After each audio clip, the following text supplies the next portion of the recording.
तो sleepy master के इस एपिसोड की शुरुआत वहीं से होती है जहां पिछली बार हम लोग को दिखाया गया था ब्लडी डेथ कप्स वैली के आखिरी टाइल जो कि एक मार्शल टूर्नामेंट होगा उसके फर्स्ट फाइट अपनी जंग और स्लाई जैसे दिखने वाले बंदे के साथ होगा, जिसकी शुरुआत दिखाते हुए इस एपिसोड की शुरुआत होती है जहां अपने स्लाई जैसा बंदा वो पेट को मान लेता है कि हारने वाला बंदा जीतने वाले का पूरी जिंदगी के लिए कुत्ता बन के रहेगा भाई। जिस बात को दोहराते हुए अपने स्लाई जैसा दिखने वाला बंदा बड़ी तेज से अपनी जंग के ऊपर कियाटिक स्टीम टेक्निक के पाम अटैक कर देता है, जिस अटैक का अपना जंग आसान से डिफेंड करते कहने लगता है कि अगर तेरे पास सिर्फ यही है ना तब तेरा कुछ नहीं हो सकता। जिस बात के जब में अपना स्लाई जैसे दिखने वाला बंदा dance of gather feast and chaotic steam technique दोनों को एक साथ मिला के अटैक करने लगता है, जो चीज आप करना तभी पॉसिबल है जब आप right fist left palm technique को मास्टर करके रखे हो। जिस चीज को देख के ऑडियंस लोग तो ऑफकोर्स एकदम ही हैरान रह गए, लेकिन इस तरफ अपना स्लाई जैसे दिखने वाला बंदा अपनी जंग को टोन मारने के लिए कहता है कि क्या वो सरप्राइज हो गया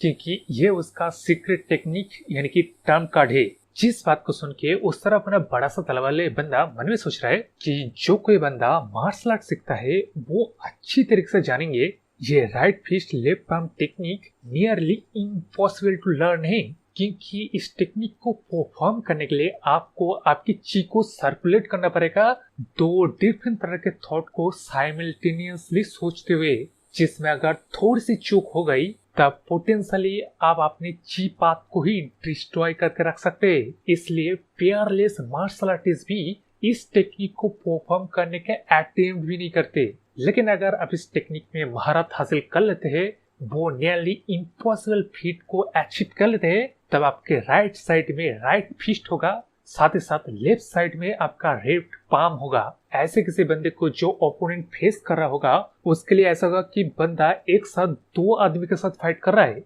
तो इसका मतलब समझ के अपने बड़े से तलवार बंदा मन में सोच रहा है कि कितना अनलकी है अपनी जंग के लिए, क्योंकि अपने स्लाई जैसा दिखने वाला बंदा वही दो आदमियों का स्ट्रेंथ उसके ऊपर अनलीज करने वाला है, जिस चीज को परफॉर्म करने वाले बंदे के ऊपर ऑफकोर्स सभी मास्टर लोगों का नजर होगा और वो इवन खुद भी इसको मतलब अपने डिसाइड के तौर पे चाहेगा, जो अगर वो सक्सेसफुली कर लेगा तो इस ट्रायल में से 3 बंदे को तो वो अकेले लेके जाएगा, जो कि ये 5 किंग्स के लिए ऑफकोर्स मंजूर नहीं होगा। लेकिन उस बात को छोड़ के इस तरह लड़ाई में अपने जंग के लिए वो तो एकदम ही एक्साइटेड हो जाता है। वो अपने स्लाई जैसे बंदे को कहता है कि अरे वाह मेरे बेटे, तेरे पास ऐसा भी कुछ है क्या? जिस लेकिन अब एक्साइटेड बात को सुन के उस तरफ अपना स्लाई जैसे दिखने वाला बंदा दोबारा अटैक करते कहने लगता है कि अपना ब्लफिंग अपने पास ही रख और ये ड्रिंकिंग क्लाउड स्टीम और वर्ल्डली चेन फिश टेक्निक को खा। जिन दो टेक्निक के साथ अटैक करते अपना स्लाई जैसे दिखने वाला बंदा मन में सोच रहा है कि इसी के साथ अपना जंग का कहानी एक खत्म होता है,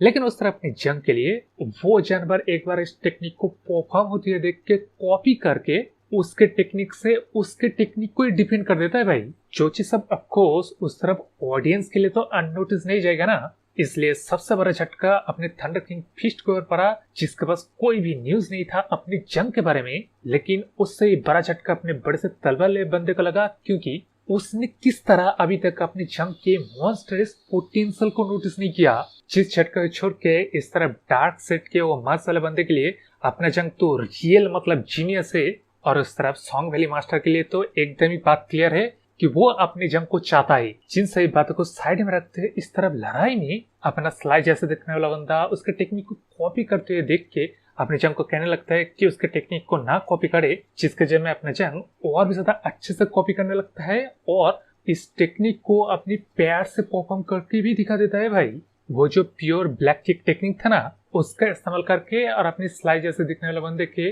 2 फिस्ट एंड पाम टेक्निक का भी इस्तेमाल करके चीन लेकिन अब 12 को डिफेंड करते अपना स्लाई जैसे देखने वाला बंदा मन में सोच रहा है किस तरह अपनी जंग के अभी अभी कॉपी किए हुए स्टैंड से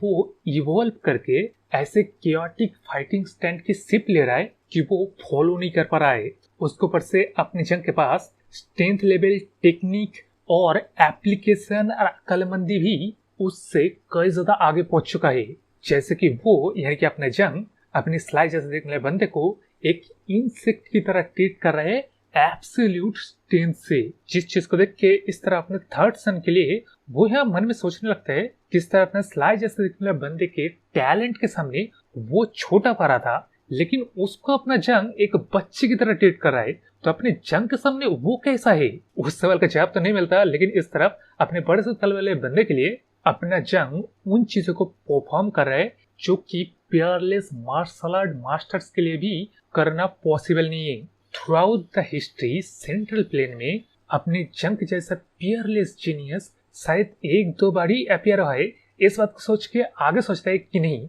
अपना जंग जो अभी चीज दिखा रहा है इस उम्र में, इससे पता लगता है कि वो one of those monsters existence में तब्दील हो सकता है, इतना पोटेंशियल रखता है। जिस सोच के साथ साथ ही इस तरफ फाइट में अपना स्लाइस जैसा दिखने वाला बंदा ऑफकोर्स लूज कर रहा था, तो वो गुस्से में आके टूर्नामेंट प्लेटफॉर्म को तोड़ के एक डिस्ट्रैक्शन का इस्तेमाल करके अपनी जंग के ऊपर अटैक करने की कोशिश करता है। लेकिन अपना जंग भी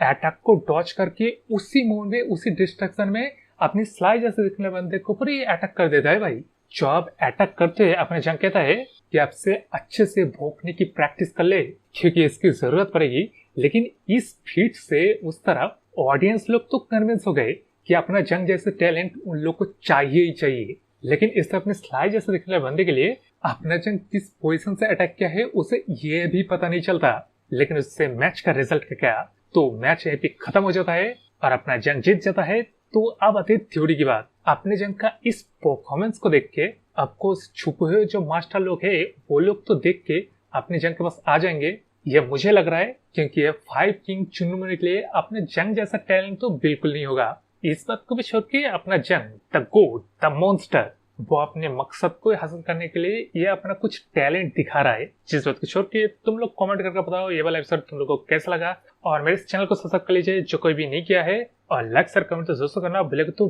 बाय।